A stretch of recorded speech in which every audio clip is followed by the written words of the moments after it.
Hey guys, so it looks like we survived Knit City. Yay! So I want to share with you guys just a little bit of a behind the scenes look at what our weekend was like at Knit City. This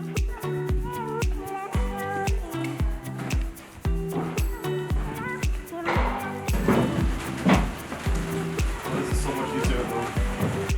Is the back locked? No, you can go ahead. I'll see you there. Okay. See you later.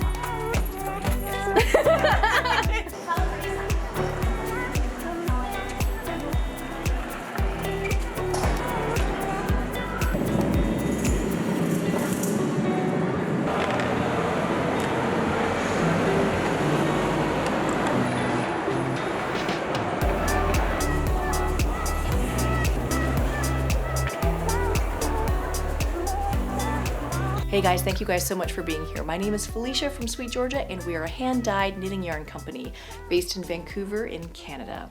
And this is Taking Back Friday. This is a space where I come every Friday and we talk about what we're knitting and spinning and weaving and dyeing and all of those things. Now, this past weekend was Knit City. Knit City is like our big giant yarn knitting festival that happens every fall. It happens always the weekend before Canadian Thanksgiving. And it's been going on for 8 years, I think it is now.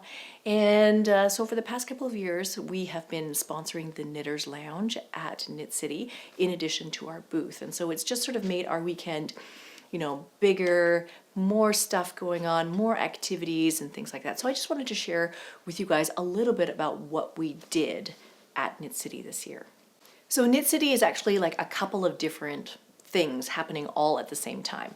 On one hand, Knit City is this giant marketplace where there's a lot of vendors who come from all over the world now to set up and to show. And so the marketplace is a very big deal. So that happens on 2 of the 2 days, so Saturday and Sunday.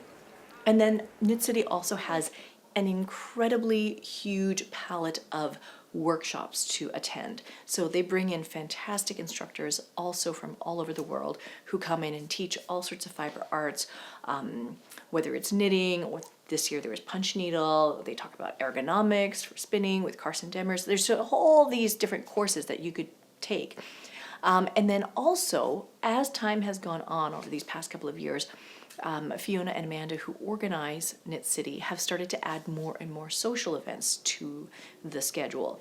So it used to be that there was always a lecture on the Friday evening, and so this year the lecture was by Arne and Carlos.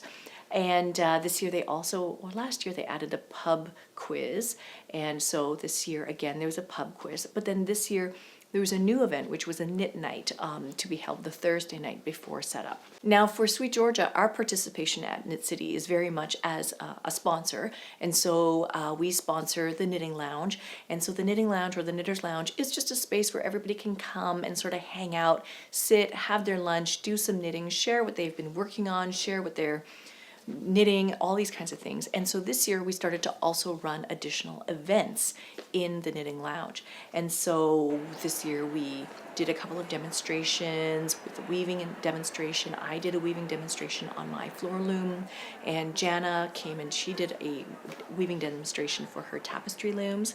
And then we also had a spin-in with Rachel and Katrina, and everybody came out to sit around and we did a little bit of spinning. There's also knitting, and then this is the first year we've ever done anything like this, but we held a speed knitting competition, which was really fun to watch and to do. And so Bridget helped organize this. She figured out all the rules and how it was supposed to work, but she created a speed knitting competition where 3 people would sit at the same time and knit as much as they could for, I think it was 2 minutes, and then we tally up and count how many stitches everybody can knit during that 2-minute time. I feel like I need to do some I'm ready for you guys. I can do these.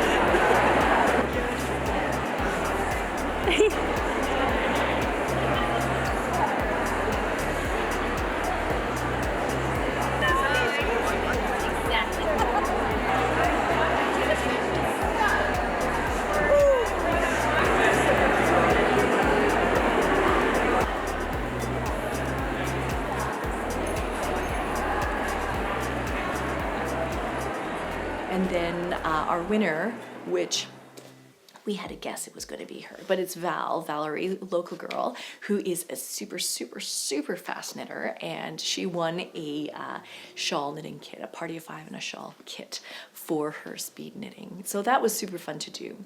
As well, another thing that we had been working on for months, actually, we've been talking about this for something like 4 or 6 months, but about trying to make the lounge into more of a gallery-like experience in some ways, giving people the ability to walk through and meander and see some of the samples of things that we make in the School of Sweet Georgia. So whether it's, you know, hand-woven scarves or hand-spun yarn or shibori dyed scarves, all sorts of things, we wanted a chance to showcase some of the things that are available for you to make. And so we designed these panels, these vignette panels, and so Hubert at the studio went about actually constructing these panels, massive panels that are 4x8 pieces of plywood, and he devised a way to make them stand up and be nice and smooth and seamless in a lot of ways, and to stand up, and they're very, very, very heavy. And so somehow you managed to construct them in a way that was very stable, that wouldn't fall over on people. That was one of the concerns. And we designed these displays that were super, super fun. One of the displays that's my most favorite is we took every single colorway that we have in our core collection and we knit them into massive swatches so that people could sort of lay the swatches over themselves and drape themselves and look in the mirror and say, oh, you know, is this a good color on me? Or is this good color on me? And so that was one of the fun things that we did as part of the lounge as well.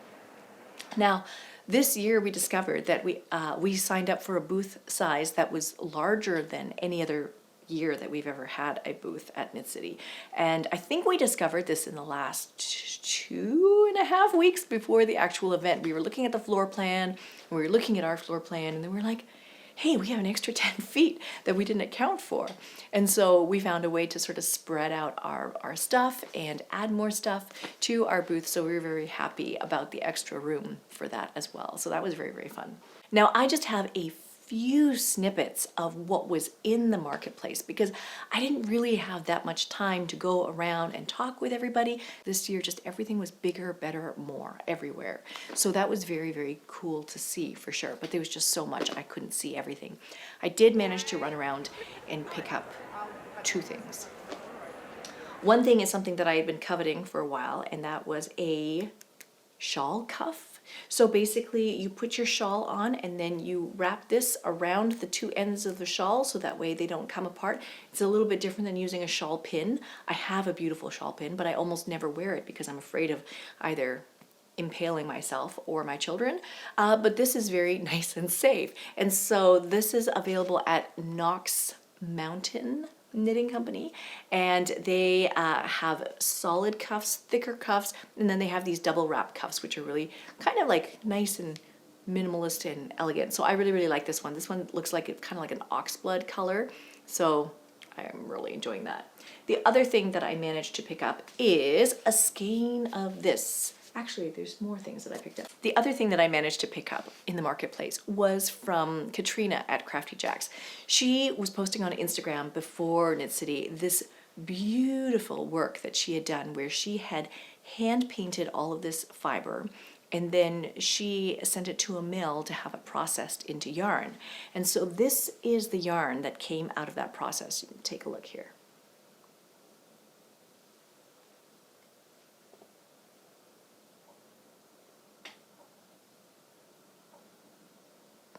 So it has a little bit of that hand spun look to it in a lot of ways. This one that I got is so beautiful. It's squishy and soft and gorgeous. It's actually 80% superwash merino, 10% cashmere, and then 10% nylon. The colorway is called Lava Love, and she had it spun into a 3-ply yarn. So this works out to be about DK weight. I think there's about 300 yards in here in one skein.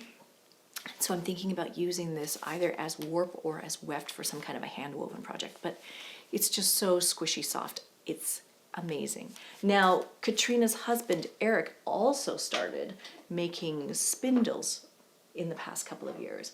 And so I picked up one that I'm really super excited about as well.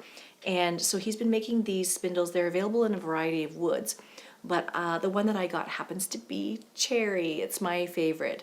So this is, it's lovely. It's a Turkish spindle.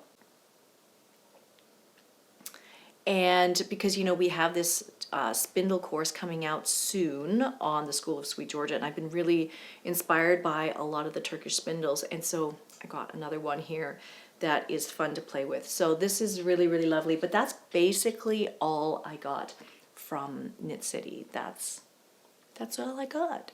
There were so many people in the marketplace that I really, really wanted to have a chance to chat with, but just didn't have enough time. But I am very, very thankful that I had a chance to meet for the very first time Tanis from Tanis Fibre Arts. It's kind of crazy, but I feel like, you know, Tanis was blogging about her work and she was dying, and I was blogging about my work and I was dying, and we were, you know, just doing our thing and almost leading like these parallel lives. And, you know, she was having her family and I was having my family, and just all these things were happening in parallel, and we never had the opportunity to meet or to even have a conversation in real life on the phone over nothing, just like nothing. And so it was like this crazy highlight to be able to stop and meet Tanis for the first time. It was, yeah, that was quite nice. That was quite nice.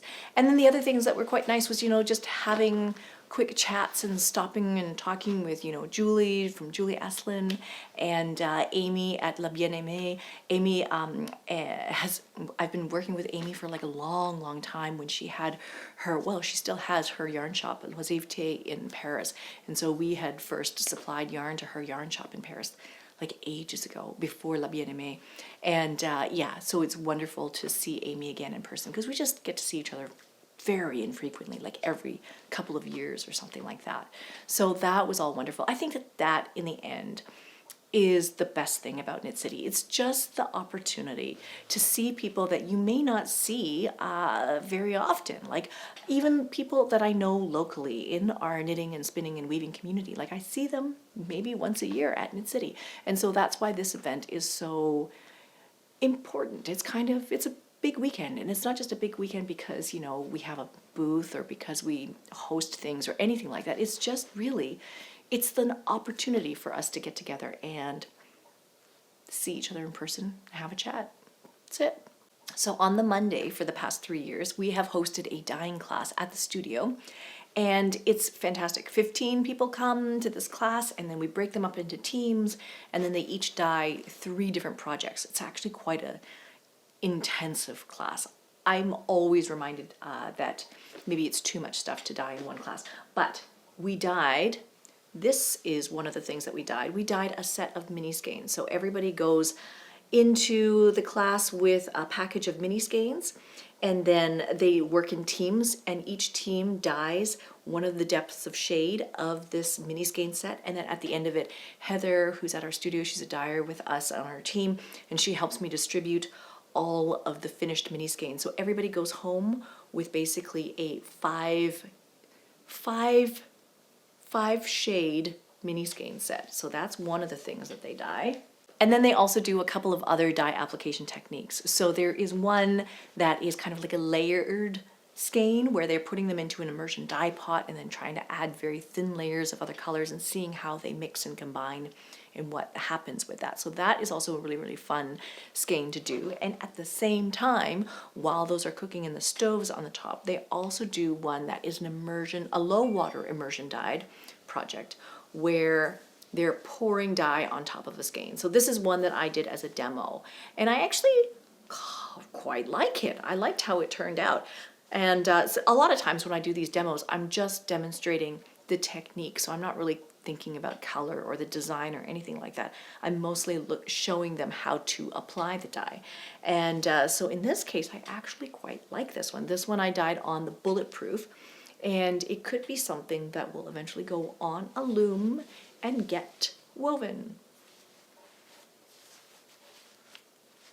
And so finally, what happened to that beekeeper sweater that I was trying to finish for Knit City. It did not get finished, but this is how far I am so far. Body is all complete, and now I am working on, here's sleeve 1, here's going to be sleeve 2, but it is coming along. I don't know why these sleeves are taking a million years to knit. It just seems like the slowest ever thing, and I'm not sure why. I even switched to these little Chiagu, the shorties, the little short blue needles, and this is working great. It felt a little bit awkward at first, but definitely the more you do it, the more comfortable it gets. And so yeah, I'm starting to feel like I can zoom along a little bit more, but I think a lot of what is holding me up is sort of the decision-making process of figuring out where I'm going to put my decreases in for these sleeves. So I'm working on that. I had such high hopes, but then I realized that I had to pick up for a front band, I had to pick up for the neck band, I still had to knit ribbing, I still had to knit 2 sleeves, so it wasn't gonna happen. Maybe in a couple weeks. Maybe I'll wear it at the retreat. I think that's a good idea. I'll wear it at the retreat. So that's basically it. It's been a really busy couple of days. It's been a couple of weeks of being really, really super busy. And so I think that there's going to be a couple more weeks where we're going to be quite tied up because we're preparing now for our first ever retreat, which is happening at the beginning of November now. So that is coming up very, very shortly. And so for that, I really want to finish this beekeeper, but I also really want to finish my epic cloth project, which is on my loom upstairs. And I hope to have that to show everybody at the retreat. We're going to do a little show and tell on the Friday night at the retreat. And I have a couple things I want to bring. I want to bring a disaster project, and I want to bring a really awesome project. I think that that's kind of what I want to do for that. Bridget's told me I only have 30 seconds to talk about each one. So that's it for this week. Thank you guys so much for watching. Thank you guys for watching our behind the scenes of what happened at Knit City. If you have never been before, I encourage you and I invite you to come out next year. Would love to see you. It was so wonderful to have you guys come and tell me that you watched this show, that you watched this little vlog, that you listened to the podcast. It was so absolutely fantastic to meet so many of you guys at Knit City. So thank you so much for coming and saying hello. So let me know if you like this episode. If you like it, please hit the like button. And if you'd like to see more content like this, please do hit subscribe. And we come here every Friday and we talk about knitting and spinning and weaving and dyeing. Thank you guys so much for being here. I will see you guys in the next one. All right, bye for now.